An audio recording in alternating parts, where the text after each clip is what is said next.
Zanzibar est un archipel de l'océan Indien, situé en face des côtes tanzaniennes, formé de 3 îles principales, Unguja, Pemba et Mafia.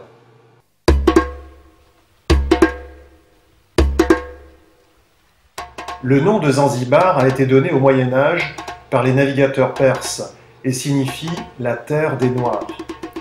Mais ce sont les Portugais qui, lors de leur pérégrination autour de l'Afrique au XVe et XVIe siècle, feront connaître l'archipel sous son nom actuel. Cette côte orientale de l'Afrique est convoitée par les Britanniques, car située sur la route de l'Inde.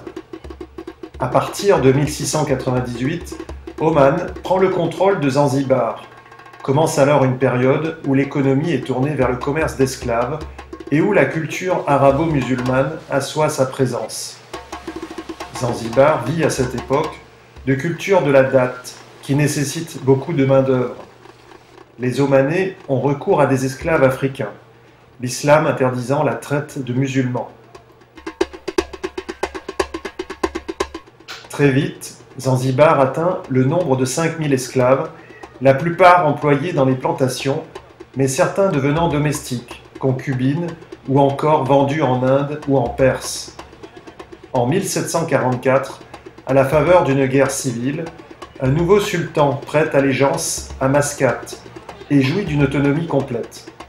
Cette liberté de pouvoir profite à la traite arabe. Non seulement les Africains capturés dans la région des Grands Lacs étaient employés dans les plantations de canne à sucre et de clous de girofle de Zanzibar, mais plus de 3000 d'entre eux y transitaient par an pour être vendus au Moyen-Orient et dans les Mascareignes. Vers 1798, un traité commercial entre Oman et les Britanniques provoque le déclin de la traite arabe. Malgré tout, entre 1830 et 1873, environ 700 000 esclaves furent vendus sur le seul marché de Zanzibar. Il existait un corps de fonctionnaires chargé de tenir un compte précis du nombre de captifs débarqués sur l'île suite des registres des perceptions douanières. Ce fut l'administration coloniale qui mit un terme à ces odieuses pratiques.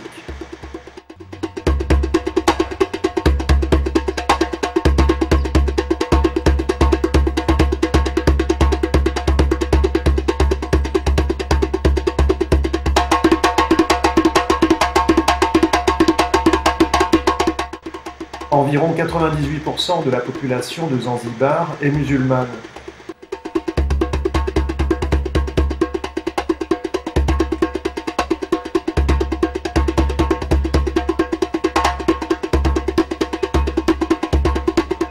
Zanzibar est appelée l'île aux épices, car une multitude y sont plantées.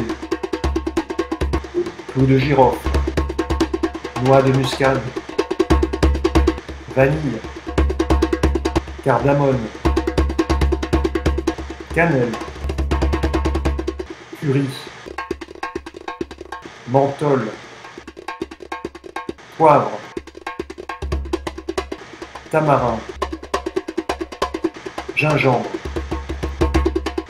Les fruits tropicaux sont là, papaye, mangue, fruits du jacquier.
La vieille ville historique, qui se nomme Stone Town, ses maisons étant bâties en pierre de corail, est un site classé au patrimoine mondial de l'UNESCO. Les principaux sites touristiques sont le musée du palais, House of Wonder, Tipu Tip, le vieux fort, l'ancien marché aux esclaves. Puis il faut s'enfoncer dans les ruelles étroites des médinas, observer le goût architectural d'Arabie, d'Inde, de la Perse, dont les portes décorées.